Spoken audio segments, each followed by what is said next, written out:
Во контекст на прашањето за поделбата на професорите, ние не сме тука за да се конфронтираме и токму затоа и одбиваме да влеземе во оваа сала, затоа што со нашите колеги разговараме таму каде што е место. Тие не се наши непријатели, не е спротивен табор, така што нашето место и законот е всушност во собрание, а не во хотел. Хотелите се за туризам, а не за парламентаризам.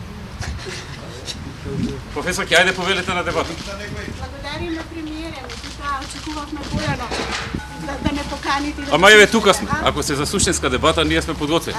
Сега го кажав тоа, ние сметаме дека хотелите се за туризам, а не за парламентаризам. Знаете што, професор? Можете ли апел да направите до собранието? Ние сме спремни да влеземе, да разговараме, значи суштински и не сме против вас, не сме против нашите колеги. Немојте да ни ја делите академската заедница. Може да кажам? Секако. Значи вака, ова е место каде што и вашите колеги, декани, ректори, професори најчесто одржуваат средби. Сакавме да биде на неутрален терен, да не речете во влада или во собрание и така натаму, затоа го одбрахме ова. Меѓутоа, ако сакате, можеме каде сакате. Сакате во собрание да отидете? Сакаме во собрание. Може сега да одиме таму? Апсолутно. Ајде, во 1:30 сме таму. Де чекам. Повелете.